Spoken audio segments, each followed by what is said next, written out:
This is the story of how I married a man I thought God sent, only to discover I was living in another woman's marriage.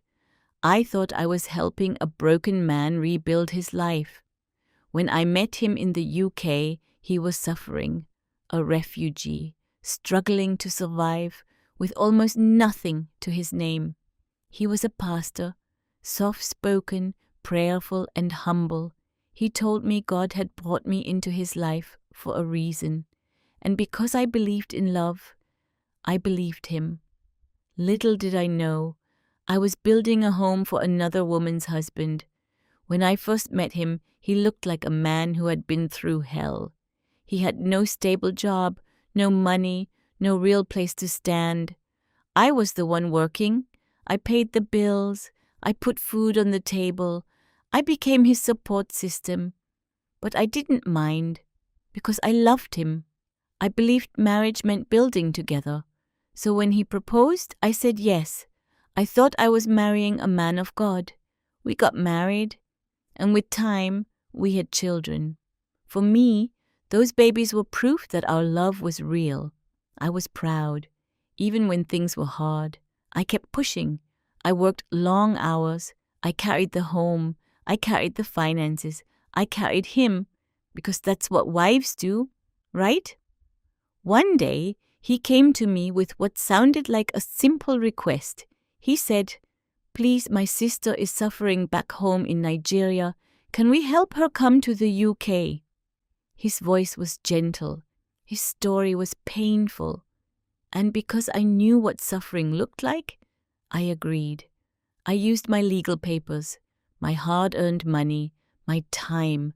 I helped process everything. I was proud of myself for helping family. I thought I was bringing my sister-in-law to safety, but I was actually inviting my husband's real wife into my own home. When she arrived, I welcomed her. I opened my door. I shared my food. I treated her like family. She slept in another room. At least, that's what I thought. Everything looked normal on the surface as husband and wife. In my own house, under my roof, with my children nearby, while I was out there sacrificing for a family that was never truly mine. At first, I noticed small things, whispers, looks, silence when I entered the room. But whenever I asked questions, I was made to feel paranoid, so I ignored my instincts. Until one day, everything changed. A man from the same country as my husband came to me. He looked disturbed. He said, "Sister, we cannot continue like this." I was confused. Then he asked me a question that shattered my entire world. "Do you know that your husband's so-called sister is actually his wife?" I froze. My heart dropped. I felt like the ground beneath me disappeared. I didn't want to believe it. So I confronted him.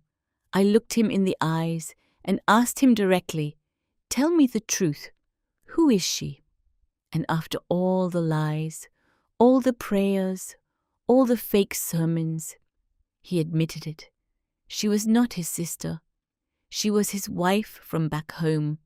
The woman I had spent my own money bringing into the UK, the woman I welcomed into my home, the woman I trusted, was the wife he already had before me. I wasn't building a marriage. I was funding a lie. That day, something in me broke.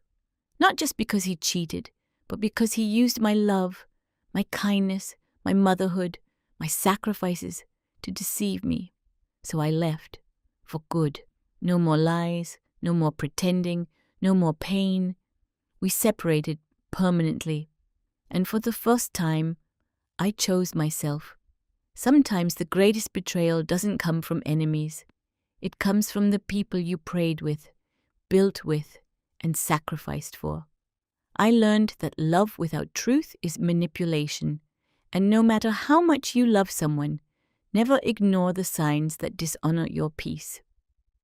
Because some people don't come into your life for love.